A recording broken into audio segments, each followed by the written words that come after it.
Bonjour bien-aimés, c'est un plaisir pour nous de nous retrouver encore ensemble dans notre culte en ligne. Enfin, une fois de plus, de partager la parole de Dieu.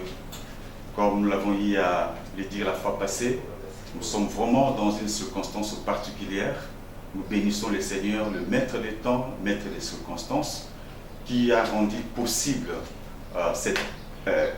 ces cultes en ligne, nous permettant donc d'entrer jusque chez vous, de rencontrer aussi ceux des vôtres qui ne viennent pas prier avec nous. Alors nous bénissons réellement le Seigneur parce qu'il est le maître de tout. Nous sommes venus aujourd'hui encore afin que nous puissions partager la parole de Dieu et que nous prions ensemble. Avant de le faire, bien-aimés, là où vous êtes, nous allons tous ensemble fermer nos yeux, chacun prenne la position convenable car nous sommes déjà dans un culte. Nous voulons honorer notre Seigneur. Prions Dieu. Éternel Dieu de grâce, nous voulons te dire grand merci.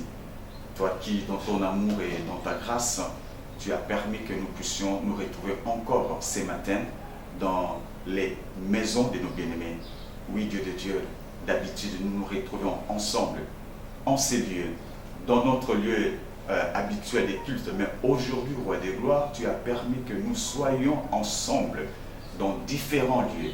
Oui, notre Dieu Seigneur, c'est vraiment une communion en esprit, les uns et les autres, Roi des gloires, là où ils sont. Mais toi, tu nous as permis à ce que nous puissions nous retrouver, ô Roi des gloires, de ce que tu as fait avec Ananias, ce que tu as fait avec Paul.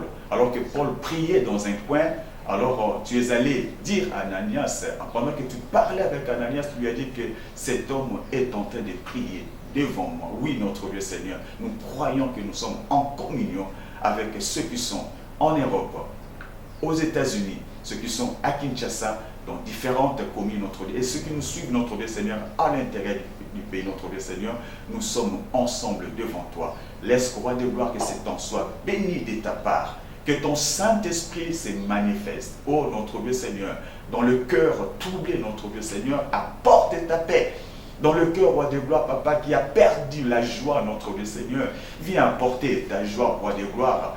Dans ce cœur qui est rempli de beaucoup d'interrogations, éternel des armées, viens, notre Dieu Seigneur, avec tes réponses, car c'est toi qui es la réponse à toutes les questions des hommes. Béni sois-tu, parce que tu es Dieu. En ton nom, Christ Jésus, nous avons ainsi prié.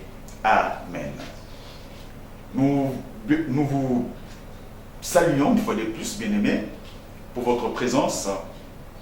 Et nous bénissons le Seigneur, lui qui a permis à ce que nous puissions nous retrouver encore ces matins. Je vous propose, bien-aimés, de lire avec moi. Si vous avez votre Bible, veuillez l'ouvrir avec moi dans le livre de Daniel. Daniel, c'est le livre qui se trouve dans l'Ancien Testament. Daniel, nous allons lire le premier chapitre du livre de Daniel. Daniel chapitre 1er. Nous partirons du premier verset et nous allons nous arrêter au 10e verset. J'ai la version Zébible qui dit ceci. Pendant la 3e année du règne de Joachim, roi de Juda, le roi de Babylone, Nabuchodonosor, vint assiéger Jérusalem. Le Seigneur livra Joachim en son pouvoir et laissa s'emparer une partie des ustensiles sacrés du temple de Dieu. Nabuchodonosor amena des prisonniers en Babylone et déposa le butin dans le temple de ses dieux, dans la salle du trésor. Nabuchodonosor ordonna au chef de son personnel, Archibonaz, de choisir parmi les Israélites quelques garçons de la famille royale ou des familles nobles. Ces jeunes gens ne devaient présenter aucun défaut physique. Ils devaient avoir bonne apparence et être remplis de sagesse, de connaissance et de discernement, afin de pouvoir entrer au service du roi dans son palais.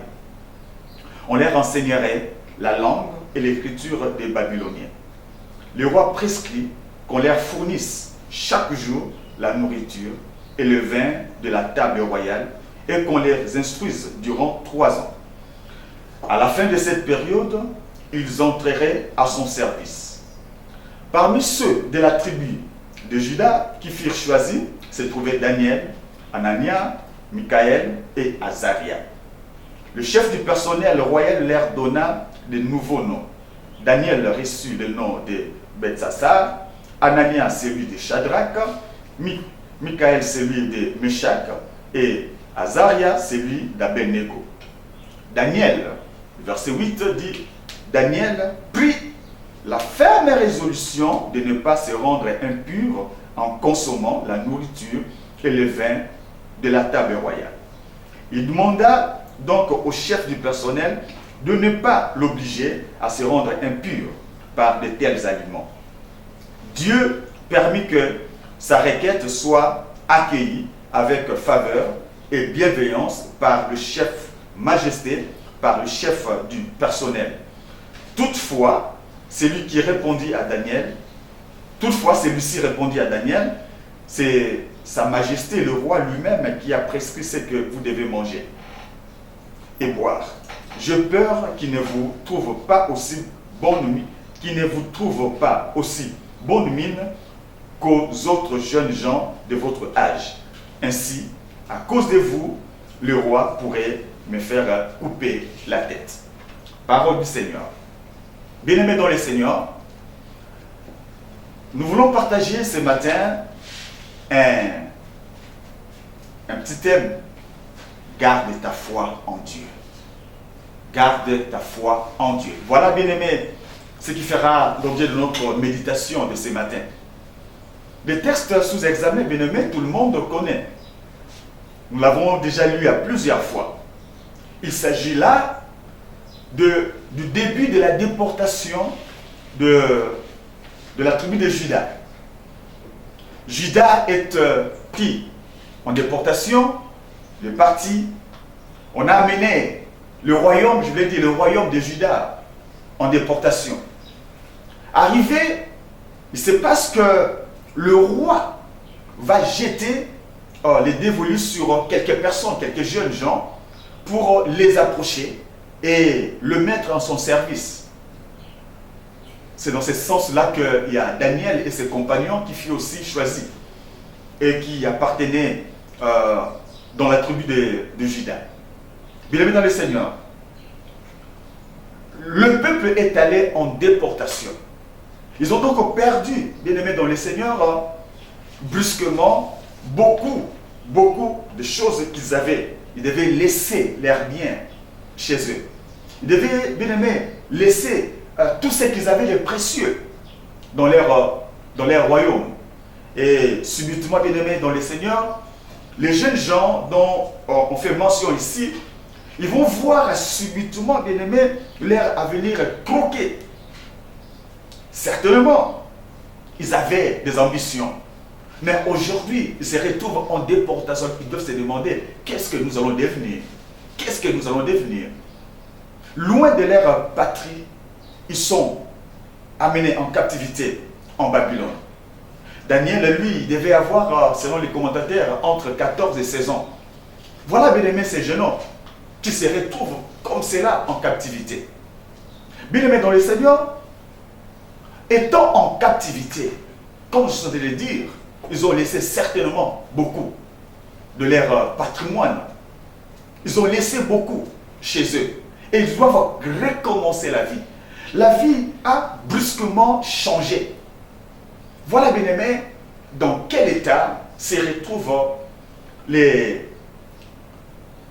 enfants de Juda, les royaumes de Juda en captivité. Et particulièrement ici, nous allons parler de Daniel. Lui aussi, subitement, la vie va changer. Oui, bien-aimés dans le Seigneur. Il est vrai qu'aujourd'hui, partout dans le monde, notre pays n'a pas fait exception. Les choses ont changé brusquement. Les choses ont changé brusquement. Nous, au moins ici à Kinshasa, nous sommes en train de circuler. On a parlé du confinement, mais qui est reporté. Mais ce qui est vrai que peut-être dans les jours à venir, nous allons entrer en confinement. Mais aujourd'hui, dans plusieurs pays occidentaux, ils sont en confinement. La vie a changé brusquement. Des choses qu'ils n'avaient pas au début de l'année planifiées, Ils sont obligés aujourd'hui de vivre comme cela. Bien-aimés dans le Seigneur, même si eux ils sont en confinement et que nous ne sommes pas en confinement, la réalité est que la vie a changé. Notre mobilité, bien-aimés, est réduite. Les cultes, bien-aimés dans le Seigneur, nous les tenons plus en masse. Beaucoup d'entre vous, bien-aimés dans le Seigneur, sont venus à l'église il y a très longtemps. Depuis qu'on a pris cette mesure, la plupart d'entre vous, bien-aimés, vous n'avez pas pu venir à l'église. Voilà, bien-aimés, la situation dans laquelle nous nous retrouvons aujourd'hui. Et cela, bien-aimés, a dû modifier certainement notre comportement. Nous étions habitués à venir à l'église. Nous étions habitués, bien-aimés, à être avec les frères et sœurs, chanter ensemble, louer le Seigneur ensemble, prier ensemble, écouter la parole de Dieu ensemble. Mais aujourd'hui, il est vrai que nous suivons tous la même parole, mais nous ne sommes plus à le même endroit comme d'habitude. Donc, les choses ont changé. Bien dans le Seigneur, c'était aussi le cas avec Daniel. Mais ce que nous voulons relever ici, c'est l'attitude de ce jeune homme, Daniel. L'attitude, bien-aimé, de ses compagnons. En dépit du fait que la situation a changé, la vie a connu, bien-aimé, un brutal changement, ils n'ont pas oublié à qui est-ce qu'ils appartenaient. Alléluia. Ils n'ont pas oublié. Bien qu'ils sont amenés de leur pays jusqu'à aller à Babylone, l'atmosphère a changé, l'environnement a changé, mais leur cœur n'a pas changé. Leur attachement à leur Dieu n'a pas changé. Bien-aimés dans le Seigneur, voilà ce que nous devons faire maintenant que les choses ont changé subitement dans notre pays. Les choses ont changé subitement, bien-aimés, dans le monde entier. Nous devons, bien-aimés, comprendre que tout peut changer, mais notre communion avec le Seigneur, notre relation avec le Seigneur ne doit pas changer. Nous devons garder notre communion avec Dieu. Nous devons comprendre que nous avons une relation avec celui qui a créé les cieux, celui qui a créé le monde. C'est ainsi, bien-aimés, nous devons garder notre foi. Mais la foi, bien-aimé dans le Seigneur, la foi, c'est quoi? Il est vrai que la foi, on ne va plus la présenter aujourd'hui parce que chacun d'entre nous connaît que c'est que la foi. Si nous demandons à certains d'entre nous de nous définir la foi, bien-aimé, c'est la chose la plus simple que chacun peut faire. La foi, bien-aimé dans le Seigneur, laissez-moi seulement vous rappeler ce que vous savez. La foi, c'est cette confiance que l'on a à Dieu. Mais la foi, bien-aimé, je voudrais comprendre cela ici comme étant cette relation entre l'homme et Dieu. La foi. La foi, bien-aimé, c'est le fait de notre appartenance à Dieu. C'est ça la foi. Le fait que j'appartiens à Dieu, bien-aimé, c'est ça ma foi, ma confiance en Dieu. C'est ça la foi. La foi, bien-aimé, c'est cette adhésion dans la pensée de Dieu. Oui, bien-aimé, dans le Seigneur, les enfants de Dieu ont fait une adhésion dans la pensée de Dieu. Le monde a une manière de conduire les gens. Dieu aussi a sa façon de conduire les gens. Mais lorsque on adhère à la pensée de Dieu, bien-aimé, c'est qu'on a la foi. C'est cette foi-là, bien-aimé, que nous ne devons pas perdre. Alors que le monde bouge, bien-aimé, le Seigneur a une certaine manière qui veut conduire le monde dans ces temps difficiles, dans ces temps troublés, bien-aimé. C'est ainsi, je voulais t'appeler, bien-aimé, à ne pas perdre la foi. À ne pas perdre la foi, à garder ta foi en Dieu. C'est cette relation, bien-aimé. Le monde est agité aujourd'hui. Les choses ont réellement changé, mais nous devons garder notre foi. Alors, bien-aimés dans le Seigneur, la foi. Pourquoi, bien-aimés, devons-nous garder cette foi? Pourquoi, bien-aimés, nous devons continuer à marcher avec le Seigneur? Pourquoi, bien-aimés, nous devons continuer à nous confier en Dieu? Pourquoi, bien-aimés, nous devons rester dans cette adhésion dans la pensée de Dieu? Bien-aimés dans le Seigneur, la réponse est que parce que Dieu est l'ancien des jours. Alléluia. Il est l'ancien des jours. Il est le même hier, aujourd'hui et à jamais. Il est aujourd'hui, bien-aimé, il était hier, demain il sera encore. Bien-aimé Seigneur, alors que nous sommes aujourd'hui, Dieu est déjà au lendemain. Il est déjà là. Lorsque nous arriverons demain, nous trouverons Dieu nous attendant déjà demain. Nous sommes aujourd'hui dimanche, oui. Mais lorsque nous arriverons lundi, nous allons trouver Dieu nous attendre là-bas. Le lundi, alors qu'il est avec nous aujourd'hui, comme il était avec nous hier. Il est bien-aimé dans le Seigneur. C'est lui qui est l'ancien de bien-aimé. Il a existé avant même l'existence du monde. Il connaît le chemin. Nous devons nous confier, nous devons garder confiance en lui. Bien-aimé, nous devons marcher avec notre Dieu parce qu'il est l'ancien. Il connaît le chemin. Comme l'ancien de jour, notre Dieu connaît le chemin. Alléluia. C'est lui qui connaît le chemin. Alors que le monde de trembler, on se demande que sera le lendemain. Comment allons-nous vivre? Comment faire face à ces fléaux? Comment, bien-aimé? Comment, bien-aimé? C'est le comment qui aujourd'hui, bien-aimé, est en train de traverser les cœurs, les têtes de toute l'humanité. Comment, bien-aimé? Mais dans nos comment, nous devons comprendre que Dieu est l'ancien. Il connaît le chemin. Il sait, bien-aimé. Même si le monde peut s'élever pour nous mettre des embûches, nous devons comprendre que celui qui a créé les cieux, celui qui a créé la terre, il connaît le chemin. Il est l'ancien Dieu. Voilà pourquoi nous devons garder notre confiance en lui. Nous devons perdre notre foi. Même si nous sommes bousculés, le monde vient nous bousculer, mais nous devons comprendre que c'est lui qui est l'ancien des jours. Alléluia. Il connaît le chemin. Bien-aimé le Seigneur, lorsque nous lirons quelque chose dans le livre de Genèse, j'aime bien encore ce texte, Genèse chapitre 21. Regardons bien ce qui se passe avec cette femme. Cette femme qui s'appelle Agar.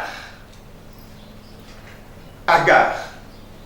À partir du verset 14, la Bible dit, tout le matin, Abraham prit du pain et une outre remplie d'eau, les donna à Agar, lui mit l'enfant sur le dos et la renvoya. Elle alla errer dans les déserts de Beersheba. Quand il n'y eut plus d'eau dans l'outre, elle abandonna l'enfant sous un arbuste. Puis, elle alla s'asseoir à l'écart, à la distance d'un jet de flèche, car elle se disait, je ne veux pas voir mourir mon enfant. Elle s'assit donc à l'écart et elle s'est mise à pleurer. Dieu entendit l'enfant crier, et du ciel l'ange de Dieu appela Agar. Qu'as-tu, Agar? Lui demanda-t-il.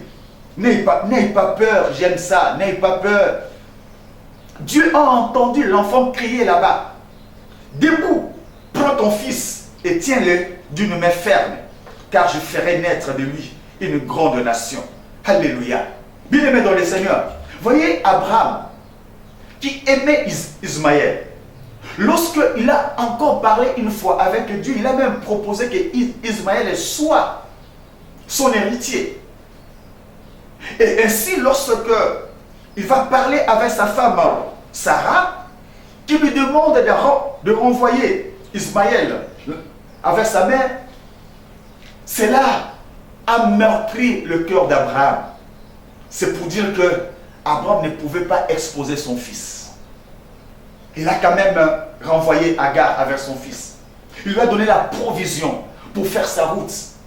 C'est pour dire, bien-aimé dans le Seigneur, que Abraham devait tout faire, devait tout mettre, afin que Abraham, plutôt Agar, ne puisse rien manquer sur la route à cause de son fils, Ismaël. Mais lorsqu'il va, certainement un chemin que Abraham a dû déjà faire par le passé, mais lorsque Agar va, il se retrouve que la provision qu'elle avait s'est épuisée. Bien-aimé dans le Seigneur, s'est épuisée. La provision, il n'y avait plus de provision. Ainsi, Agar ne pouvant plus regarder son fils qui mourait de soif. Elle a déposé son fils à une certaine distance. Elle a commencé seulement à pleurer. Dieu a écouté. Dieu est venu au secours de cet enfant. Dieu, bien-aimé, a pourvu à l'alimentation de cet enfant. Il lui a donné de l'eau. Ainsi, bien-aimé dans le Seigneur, Agar n'a pas perdu son fils. Bien-aimé dans le Seigneur, Agar a pris une provision.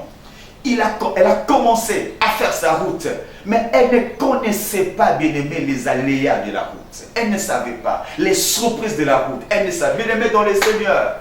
J'ai béni mon Dieu, parce que quand nous avions commencé cette année, bien aimé, nous avions prié, nous avions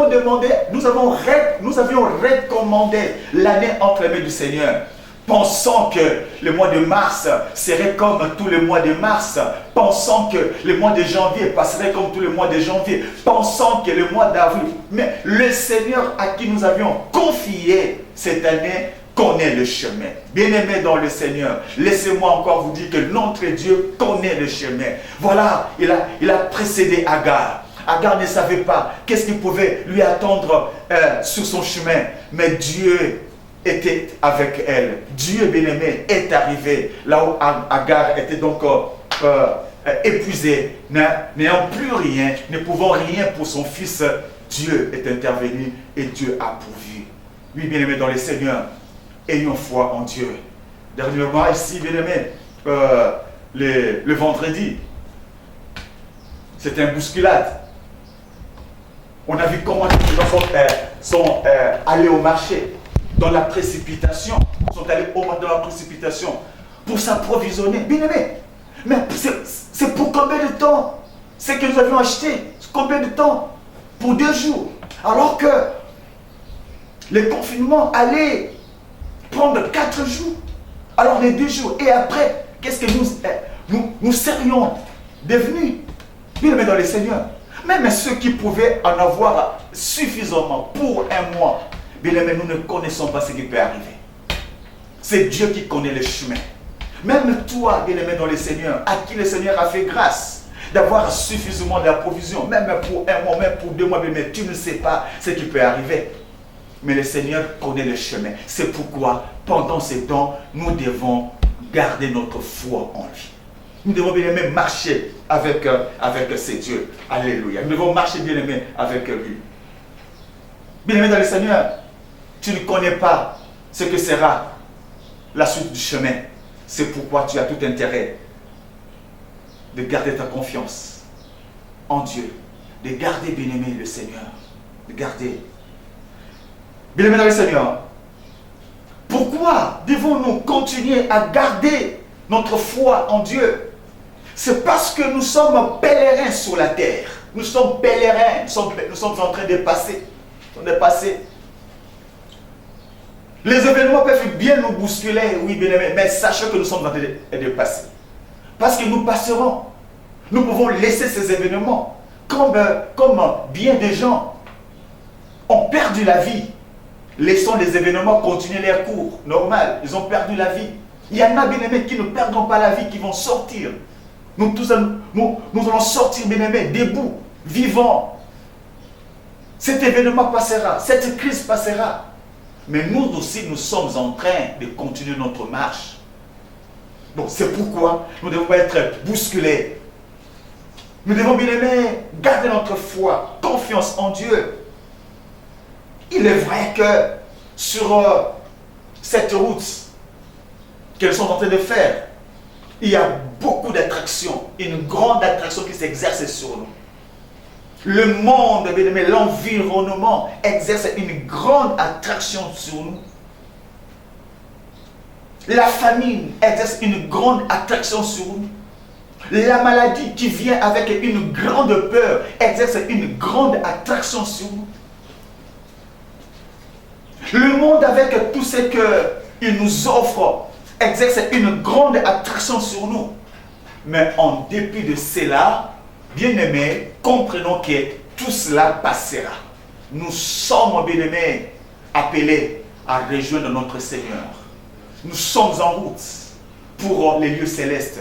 Nous sommes en route, bien-aimés, tout passera. C'est pourquoi, bien-aimés dans le Seigneur, ces événements doivent seulement nous interpeller.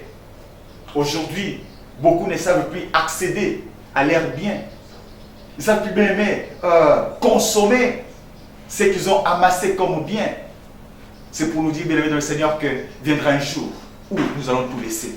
Alors, parce que nous laisserons tout, bien chers frères, gardons notre foi en Dieu. Car il n'y a que ça que nous ne saurons pas perdre. Avec ça, bien-aimés, nous irons dans la tombe avec notre foi. Nous allons ressusciter, bien-aimés, avec notre foi. Autre raison, bien-aimés, Pourquoi nous ne devons pas perdre notre foi? C'est parce que le diable jubile et nous propose beaucoup de choses par des ruses raffinées. Voyons, bien aimé, le passage de Matthieu chapitre 4. Comment est-ce que Jésus a été sollicité par l'ennemi alors que lui aussi faisait bien sa route. Il continuait sa route sur la terre comme pèlerin lui aussi sur la route, sur la terre. Il avait venu avec beaucoup de propositions. Et il vient, bien aimé, avec des propositions bien raffinées, des ruses bien raffinées. Aujourd'hui, face à la situation devant nous, le diable est en train d'exercer une grande attraction sur nous. Devant la famille, devant la maladie, devant tout ce qui est là. Beaucoup d'appels de la part de l'ennemi. Alors, bien-aimés dans le Seigneur, comprenons que nous ne devons pas. Nous ne devons pas, bien-aimés, céder à l'ennemi. Nous ne devons pas céder à l'ennemi. Je t'appelle, bien-aimé, ne cède pas. Ne cède pas à l'ennemi. Ne cède donc pas à l'ennemi. Et ne cède pas. Pour y arriver, bien-aimés dans le Seigneur, si nous retrouvons, si nous regagnons notre texte, comment est-ce que nous pouvons parvenir à garder notre foi pendant ces temps de crise? Qu'est-ce qu'il faut faire? La Bible dit d'abord que le verset 8 de Daniel, la Bible dit, Daniel prit la ferme résolution de ne pas se rendre impur en consommant la nourriture et les vins de la table royale. Pendant un moment de crise, le roi lui propose quelque chose qui peut le remettre dans les conditions de son pays. La Bible dit qu'il a pris une ferme résolution. Ça doit commencer par là. Une ferme résolution. Prendre la ferme résolution de ne pas s'essuyer. Alors qu'une grande attraction s'exerce sur toi, quand tu verras tes enfants malades, quand tu verras, bien-aimé, tes enfants affamés, lorsque, bien-aimé, tu auras besoin de ceci et de cela, mais ne pouvons pas te mouvoir pour accéder à cela, bien-aimé le Seigneur, et dans l'entretemps, le diable pourra te proposer des choses. La Bible dit, Daniel a pris une ferme résolution. Voilà, bien-aimé, ce qu'il faut faire. Ça doit commencer par là. Prendre une ferme résolution. De ne pas céder, de ne pas tomber. Je prends cette ferme résolution. Dans mon cœur, je ne céderai pas. Je ne céderai pas. Bien-aimé, aujourd'hui, on ne se réunit plus comme d'habitude. On ne vient plus à l'église où nous étions stimulés, là où nous étions nourris par la parole de Dieu qui nous fortifie. Là où nous étions ensemble, les uns les autres, c'est stimulant dans le Seigneur, à servir le Seigneur. Mais aujourd'hui, chacun chez soi, on ne sait même plus se rencontrer pour nous encourager mutuellement. C'est le moment où chacun doit prendre la résolution. Je prends la résolution. Même si les anciens sont loin de moi, je prends la résolution. Même si les diacres sont loin de moi, je prends la résolution. Même si je ne sais plus rencontrer les frères, je ne céderai pas. Je ne céderai pas. Bien-aimés dans le Seigneur, c'est le moment où le diable peut nous pousser à passer plus du temps devant la télé parce qu'on s'est dit on n'a rien à faire. Non, bien-aimés, on ne manque pas à faire. Il est vrai qu'on peut se détendre, mais ne te plonge pas à la télé. Ne te plonge pas, bien-aimé, sur Facebook. Ne te plonge pas, bien-aimé, sur WhatsApp. Pour recevoir des nouvelles de partout. Pour voir combien, le nombre est allé à combien en France, en Italie. C'est ce qui nous intéresse aujourd'hui. Nous communiquons, nous transférons des messages C'est ce qui nous préoccupe aujourd'hui. Mais combien d'entre nous, bien-aimés, se donnent la peine de rester devant le Seigneur? Combien, bien-aimés dans le Seigneur, prend la résolution, comprend, bien-aimés. Daniel a pris cette résolution parce qu'il a compris que le moment était difficile. Le moment était dangereux. Il était au point, bien-aimés, d'être influencé par les nouvelles mentalités qu'il a trouvées là, par cet environnement. Ça pouvait bien l'influencer. Il a pris d'abord la ferme, ça doit commencer par là, prendre la ferme résolution. Celui qui prend la ferme résolution, c'est celui qui est conscient, bien aimé, de la circonstance, de la situation dans laquelle il se retrouve. Bien aimé, dans le sens, tu ne prendras pas cette ferme résolution si tu penses que le temps est comme à l'ordinaire. Le temps n'est pas comme à l'ordinaire. Tu dois prendre cette ferme résolution parce que tu as compris que le diable s'élève. Le diable veut t'attirer vers lui. Prends cette ferme, ça doit commencer par là. Prends cette ferme résolution, ça doit commencer dans ton cœur. Et le Seigneur bien-aimé viendra te soutenir. Prends la ferme résolution. Alléluia. C'est la ferme résolution d'abord. Commencez d'abord par là. La ferme résolution. Oui, bien-aimé dans le Seigneur. Ainsi, tu pourras tenir. Autre chose, bien-aimé, à faire pendant ce temps, c'est développer de bonnes habitudes. De bonnes habitudes. Pendant ce temps, je vais le dire, beaucoup ont développé, bien-aimé, des habitudes de s'envoyer des messages. Mais quel message? On veut se faire, bien-aimé, l'ACP. Agence congolaise de presse. On prend et on distribue. On prend et on distribue. N'importe quelle information qui te tombe, tu distribues. Bien aimé, prends des bonnes habitudes. Bonnes habitudes, comprenant que nous sommes dans un moment dangereux où beaucoup peuvent perdre leur foi. Sélectionne, bien aimé. Il faut sélectionner le message que tu vas envoyer à tes frères. Que ce ne soit pas des messages, bien aimé, qui effrayent, mais qui encourage, qui amène bien aimé à s'attacher encore à Dieu, qui suscite l'espoir. Voilà, bien aimé. Des habitudes à développer de le Seigneur. Quand nous lisons la parole de Dieu, nous allons remarquer dans Luc chapitre 22, verset 39, la Bible dit, Jésus sortit et se rendit selon son habitude au mont des Oliviers. Dans d'autres versions, on parle selon sa coutume. Dans la version, on parle selon son habitude. C'est pour dire qu'il faudra avoir certaines habitudes. Jésus avait des habitudes. Notre maître avait ses habitudes à lui. Alléluia. Avoir de bonnes habitudes. La Bible dit qu'il est sorti et s'est rendu selon son habitude au mont des Oliviers. Qu'est-ce qu'il y allait faire? Il avait l'habitude de faire quoi au mont des Oliviers, bien-aimé? Il allait pour prier. Voilà, bien-aimé, c'est ce qu'il faut retenir. Pour garder sa foi, bien-aimé dans le Seigneur, il faut apprendre à prier. Prier, c'est quoi? Prier, c'est exprimer sa dépendance à Dieu.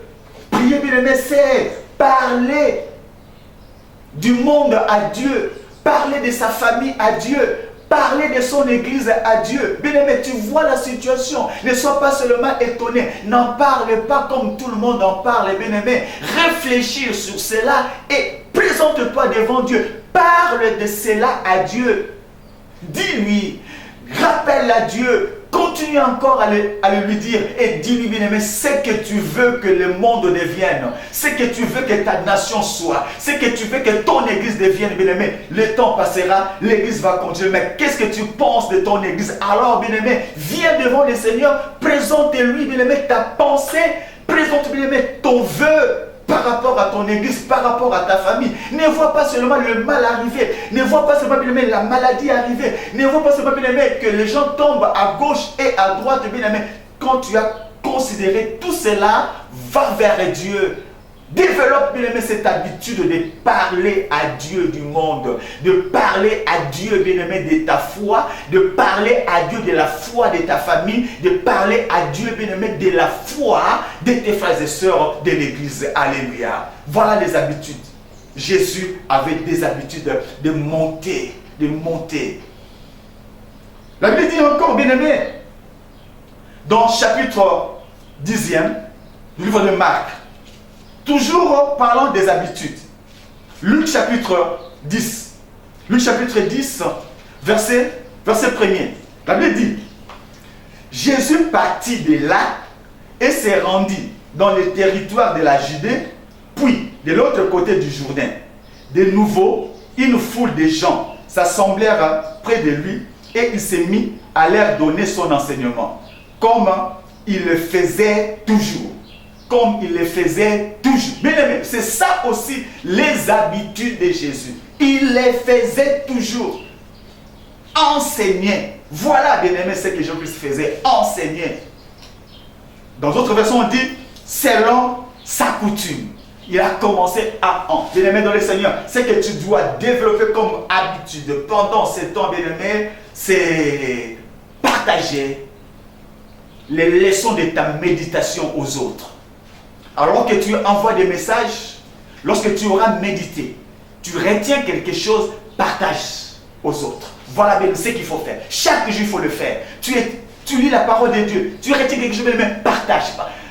Le Saint-Esprit qui t'a saisi, le Saint-Esprit qui t'a parlé, peut aussi parler à une autre personne, peut aussi parler, bien-aimé, à ton frère, à ta soeur, partant de ce qu'il t'a dit. Ça peut bien l'encourager. Tu ne sais pas dans quel état il se retrouve, bien-aimé. Il faut donc, bien-aimé, partager. Par conséquent, bien-aimé, développons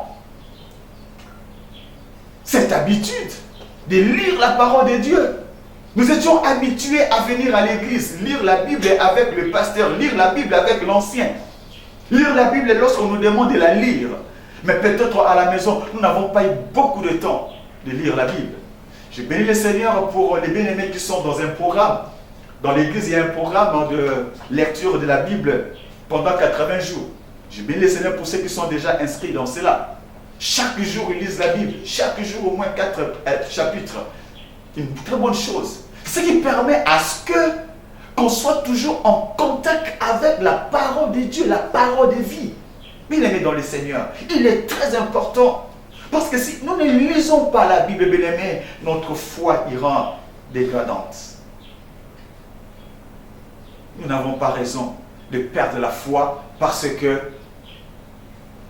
on a fermé les portes de l'église. Oui, l'église, on a fermé les portes. Mais ton cœur, on n'a pas fermé. Personne ne viendra mettre un cadenas dans ton cœur. Personne ne viendra tourner la clé dans la serrure de ton cœur. Non, bien-aimé dans le Seigneur, personne, aucun homme, sinon le diable, si tu lui donnes la permission. Le Seigneur est là, il est toujours là avec toi. Il veut toujours, bien-aimé, te parler. Alors, prends le temps, prends encore le temps. Ce qu'il faut encore faire, bien-aimé, pendant ce temps, c'est entretenir l'amour fraternel. Nous avons eu, bien-aimé, aller lire le mercredi. C'est le passage que nous avions partagé le mercredi. 2 Corinthiens chapitre 8, du 1er au 5e verset. On a vu comment est-ce que les Macédoniens se sont donnés, alors qu'ils étaient eux aussi dans une situation difficile. Mais ils ont pensé aux frères de Jérusalem. Oui, bien-aimés dans le Seigneur. Est-ce que tu penses pendant ce temps à tes bien-aimés? Comment est-ce qu'ils vont? Est-ce que tu as déjà la nouvelle de quelqu'un? Certains sont éprouvés. Est-ce que on se demande les uns les autres comment ça va? Est-ce que ceux qui sont dans ton répertoire, il est vrai que tu n'as pas le numéro de tout le monde, mais ceux au moins qui sont dans ton répertoire, est-ce que tu prends seulement le temps de les appeler, de les encourager? Est-ce que tu sais comment est-ce qu'ils vont? Est-ce qu'il y a des malades? Est-ce que tu sais? Alors que tu as fait ta provision, est-ce que tout le monde a fait la provision? Est-ce qu'on se demande seulement comment est-ce qu'ils vont? Quand tu manges, est-ce que tu demandes est-ce que les autres ont mangé? Oui, je ne demande pas. de descendre littéralement dans leur maison pour leur distribuer des vivres que tu n'as pas du reste.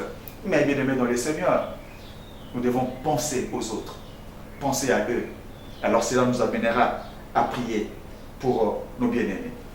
Bien-aimés dans le Seigneur, les temps sont durs. La réalité est que notre Dieu a la maîtrise du temps. Il a la maîtrise du temps. Quel que soit là où les vagues du monde peuvent nous amener. Dans la circonstance de notre texte, Daniel a été basculé avec ses amis, se sont retrouvés à Babylone. Mais ayant gardé leur foi en Dieu, le Seigneur ne les a pas laissés. Le Seigneur a marché avec eux. Le Seigneur bien-aimé les a élevés même dans un pays étranger qui n'était pas les leurs. Pourquoi?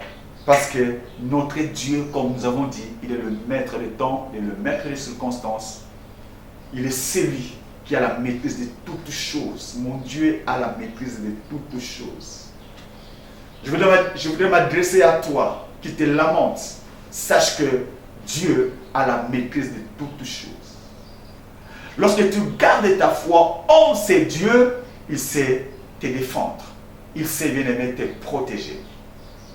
Tu as été meurtri lorsque tu as appris peut-être une mauvaise nouvelle venant de l'étranger ou même d'ici.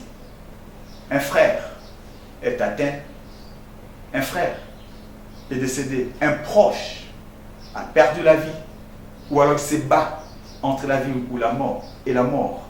Sache que ton Dieu que tu sers veut davantage que tu t'accroches à lui, et c'est par la foi, comme la Bible dit, mon juste vivra par la foi. Mon juste vivra par la foi. La vie, bien-aimé, c'est pas seulement respirer. La vie, c'est pas seulement respirer. Quand on dit le juste vivra par la foi, tu peux t'épargner par la foi. Tu auras la joie par la foi. Tu auras la réponse à tes préoccupations par la foi. Tu auras bien aimé la sécurité des tiens par la foi. Ne perds pas ta foi en Dieu. Accroche-toi à ces dieux. Les temps bien aimés sont difficiles, mais faisons comme Daniel. La Bible dit, il a pris la ferme résolution. Est-ce que tu peux prendre cette ferme résolution? Bien cher frère, je vais dire quelque chose pour résumer mon message. Nalobi que Daniel akendaki na Boumbu na Babylone, mais kasi na kati ya motema na ye azwaki mokano ya komibebisa te na biloko oyo eutaki na mesa ya mokonzi ya Babylone. Na yango tolobi senga na biso kobatela kondima na biso po kondima yango nde ezali kosala tozala biso na Nzambe. Yango nde eza kondima.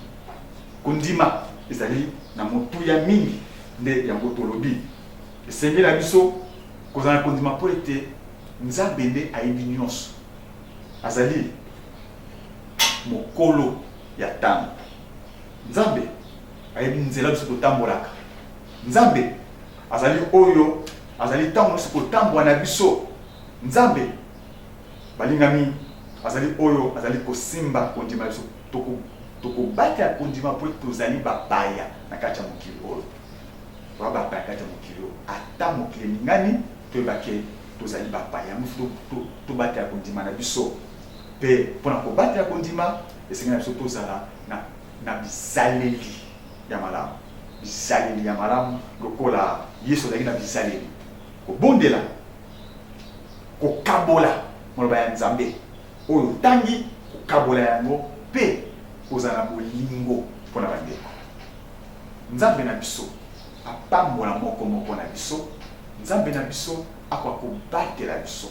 Nzambe na biso ayeba kosunga mabota na biso nyonso ata bayike bakokoya kasi biso totikala ntango nyonso to ya kotelema. Voilà bien aimé la prière la plus profonde de mon cœur en ta faveur. et en ta famille.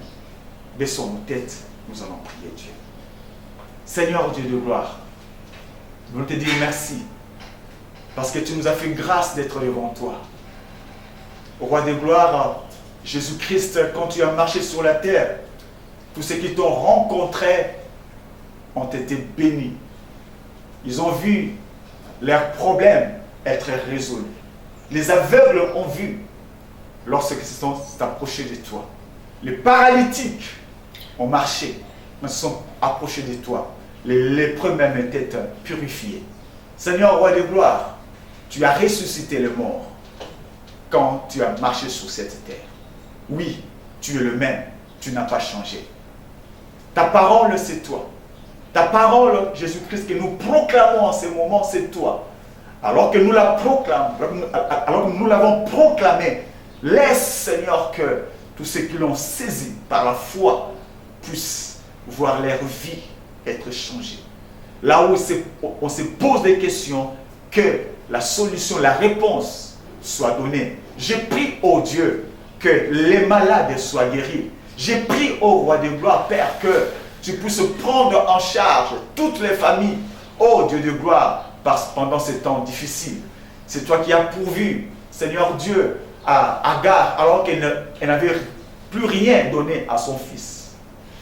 Elle a abandonné son fils, Seigneur, parce que elle n'a pas voulu voir son fils mourir, étant donné qu'elle n'avait plus rien à lui donner. Ce que le Père lui avait donné était épuisé. Ô roi de gloire, mais toi tu es venu. Je t'en supplie, Seigneur Dieu de gloire, de faire autant pour toutes ces familles. Fais les rois de gloire, s'il te plaît. Alors que leurs employés, rois de gloire, leur ont donné, ô Seigneur, quelque chose qui n'a pas pu, notre Dieu Seigneur, leur permettre de couvrir tous leurs besoins. Seigneur, viens. Viens, ô roi de gloire, dans cette famille où le papa ne sait pas prendre en charge sa famille. Viens, roi de gloire, dans cette famille. Seigneur Dieu de gloire, intervient. Intervient là où le médecin n'a pas pu faire quelque chose. Alors qu'il a baissé les bras, cette maman pleure pour son fils. Ce papa pleure, roi de gloire, pour ses enfants. Ces enfants pleurent pour leurs parents. Éternel Dieu des armées, interviens, car c'est toi qui as la parole de la vie. Interviens, roi de gloire, car c'est toi qui peux guérir. Interviens, car c'est toi qui peux apporter la paix. Je t'en supplie, notre Dieu Seigneur. C'est toi qui es le pain de vie. Jésus, tu es le pain de vie. Apporte, Seigneur, la solution dans toutes ces dimensions, dans ces familles qui pleurent. Dans toutes ces dimensions, notre Dieu Seigneur, que ton pain apporte la solution. Je te prie pour tous ceux de cette église, éparpillés. Depuis un certain temps, je ne les ai pas vus. Seigneur, roi de gloire, soutiens la foi de chacun. Tu connais combien est-ce qu'ils sont sollicités par l'ennemi. Dieu soutient la foi, afin que, lorsque ce temps passera, que nous puissions nous retrouver. Que nous puissions encore nous saluer, que nous puissions encore nous embrasser, que nous puissions encore ensemble, côte à côte, et lever nos voix pour te bénir, pour te louer. Sois béni parce que tu es Dieu. En ton nom Jésus-Christ, nous avons ainsi prié. Amen. Que le Seigneur vous bénisse, que le Seigneur continue à vous faire du bien. Rassurez-vous, bien-aimés, vous me manquez beaucoup. Je vous porte dans mon cœur. Je prie que le Seigneur fasse, qu'il intervienne si vite pour que ce temps passe et que nous puissions nous retrouver pour qu'ensemble, la main dans la main, à moins de 2 cm, nous puissions nous rassembler et que nous puissions prier le Seigneur. Dans l'entretemps, que la paix vous accompagne jour après jour dans vos familles respectives. Que le Seigneur vous bénisse.